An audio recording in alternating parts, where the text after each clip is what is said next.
Being mindful is the practice of maintaining a non-judgmental state of heightened or complete awareness of one's thoughts, emotions, or experiences on a moment-to-moment basis, which can be extremely important while trying to understand and learn more about mental health. So let me welcome you to Mindful Thoughts.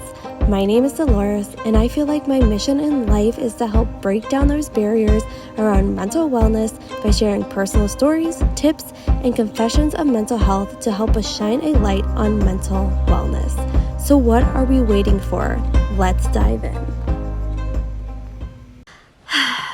I have a confession to make, and that confession is that I have believed too many myths about mental wellness.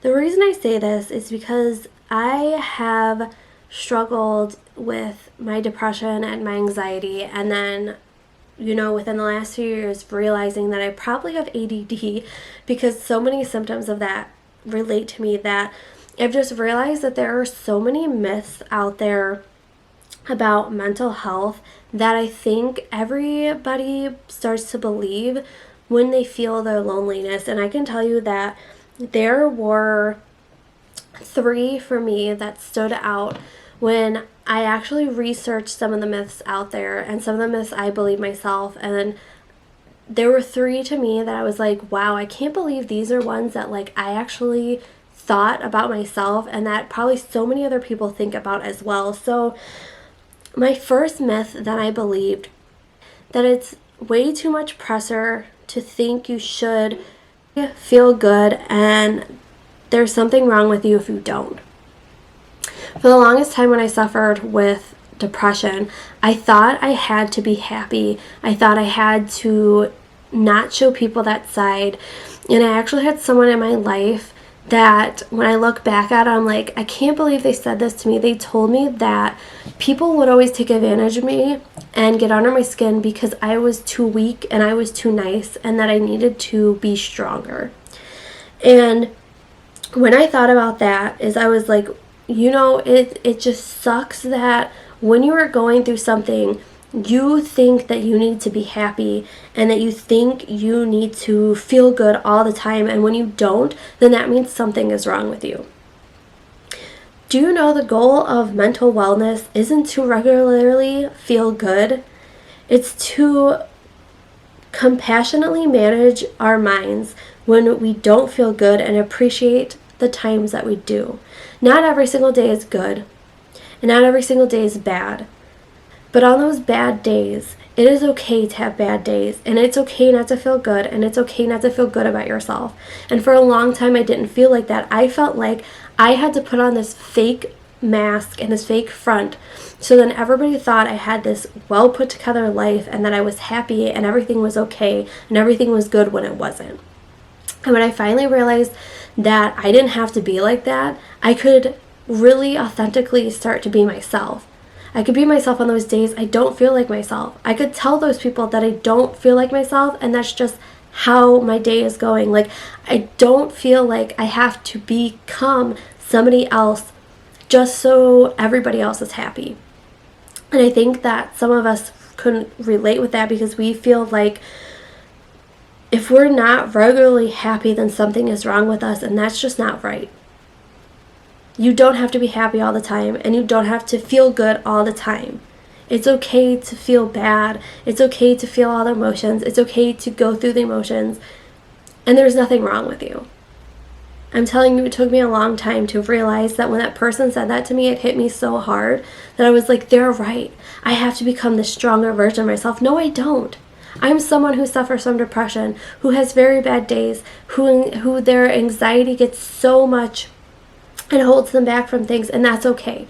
I'm someone that can wake up in the morning depressed, and I feel depressed the rest of the day. Yes, I can still laugh and have a good time, but that's how I feel, and I'm not going to be ashamed for feeling that way and not feeling good that day and not feeling like myself. I'm not going to punish myself for that. That's just who I am, and that's what I go through, and that's okay.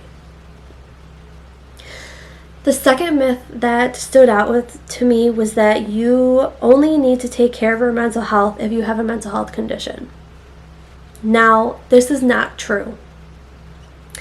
Everybody can benefit from taking action steps to promote their well-being and improve their mental health. Similarly, everyone can take action steps and engage in healthy habits to optimize their physical health. So, to take care of your mental health does not mean you're only taking care of it because you have a mental health condition. You can take care of your mental health even if you're not suffering from anything. You need to take care of yourself no matter what. Emotionally, mentally, physically, whatever it is, you should always take care of your body because you only have one. Everybody at some point in their life can take care of their mental health, with meditation, journaling, taking baths, working out, can be both for your mental and physical health. You don't just take care of your mental health because you have a mental health condition. That is so false. And that needs to be something that needs to be chopped off the myth list, is that no matter who you are, no matter if you're suffering or not, no matter if you're watching somebody else suffer, you can take care of your mental health if you want to, and nobody should judge you for that. And I think that people think if they tell people that they're doing that, then those people think, oh, well, they must be suffering for something. No, that's not true. You could be suffering from nothing and still want to take care of your body and your mind and your soul. So let's all just take care of ourselves. And if you want to take care of your mental health and you're not struggling, go for it. You're absolutely allowed to, and don't let anybody make you think otherwise. And number 3, the myth that we need to kill the most is that nothing can be done to protect people from developing a mental health condition. Many factors can protect people from developing a mental health condition, including strengthening social and emotional skills, seeking help, and getting support early on. Developing support, loving and warm family relationships, and having a positive school environment and healthy sleep patterns.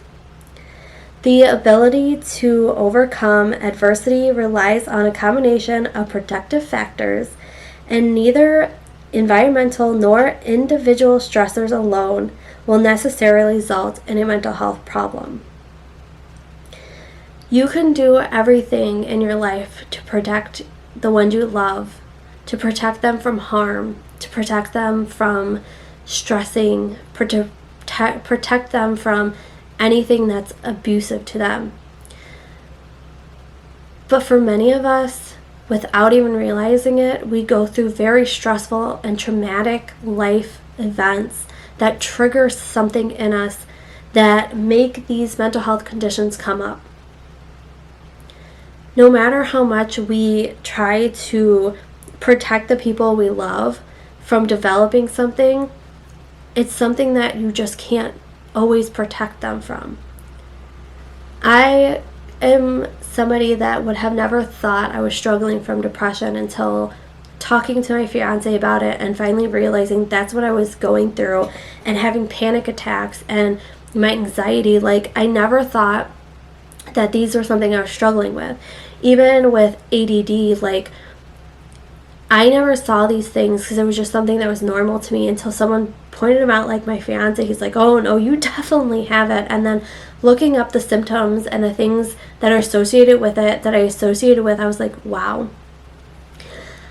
Growing up, I never dealt with depression and being sad. My depression happened because I went through a very traumatic experience with my ex-boyfriend where I was emotionally abused for 6 years. I was talked down to, I was told that I wasn't good enough and I wasn't skinny enough. I have body issues because of that relationship. And I went through a lot of traumatic stuff over that 6 years. But I was with somebody who I thought loved me but didn't love me, and I didn't realize it until after I left and I got into this relationship with my fiance, how much turmoil that really had on me. And when I would cry for no reason, or someone would say something that would trigger a memory or a thought or word that was said to me, that I would just break down. I never had that growing up all my life into high school, from elementary to high school. It was only when I was in that relationship and I removed myself from the relationship that trauma came up for me, that was something that happened in my life that I'll never forget. With anxiety, I think I had it my whole life, because I can remember times in school where I was like agitated, and I fidgeted, and my foot would, I would move my body and my foot, and I could feel like the anxiety coming up. And then when I got older, I realized, wow, that's what I was suffering from all those years. And kind of like my ADD too, like I had one teacher that pointed it out, and the older that I got, like I realized with the things that I do and how I have to like be doing multiple things at a time, how much I associate with that. But it's like, no matter how much my parents would have tried, and they did try to protect me from that relationship and try to tell me that it wasn't something that was for me and I need to get out of it, I was so in love at that point and so protective of him that like no matter what anybody would have told me, it wouldn't have changed what I did and how I felt, and anything wouldn't have changed, because I was so stubborn and I thought everybody was wrong. And when I took myself out of that relationship and realized that all these people were right for so long, that it was amazing to me that I was like, if I just would have listened, I would have never gone through that traumatic life event that caused me to have depression for so many years and to suffer from it constantly. When I look in the mirror and I tear myself apart, and then that triggers something in me and I break down and I cry because I just feel worthless and unloved, and I don't feel like I'm worth anything. And it's tough. So when I thought about, these things over the years that like I think people just believe that are just myths about mental health, it's because they don't understand. A myth is something that comes up when you completely don't understand what you're talking about. That's something that scares you because it's different. So we just make up myths of what we think that make people fear that subject. So when somebody talks about mental health, they always make up those words that say, well, somebody else has it worse than you. Why can't you just always be happy? Oh, you say this is wrong with you, but I think it's all in your head. Those are just myths. Those are things that people have said over time that people are like, well, I just don't understand. It's because you don't understand. You refuse to learn what is really going on with people that you love and care about. And maybe if you took that moment to really realize what those people are going through and to connect with them and to learn about what you're going through, you would understand more.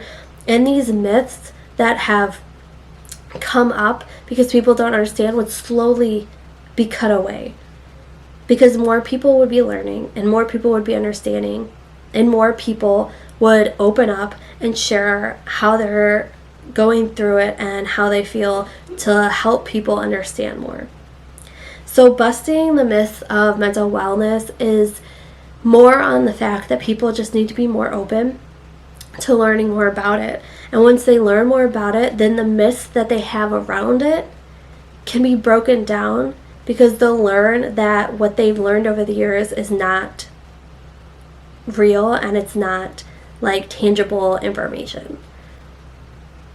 So I wanted to share that with you today, because my confession for mental health today is that I've believed myths surrounding mental health for too long, and now I'm ready to bust those myths right open and start living a life where I'm not in fear of what other people are going to think and how other people are going to react to me.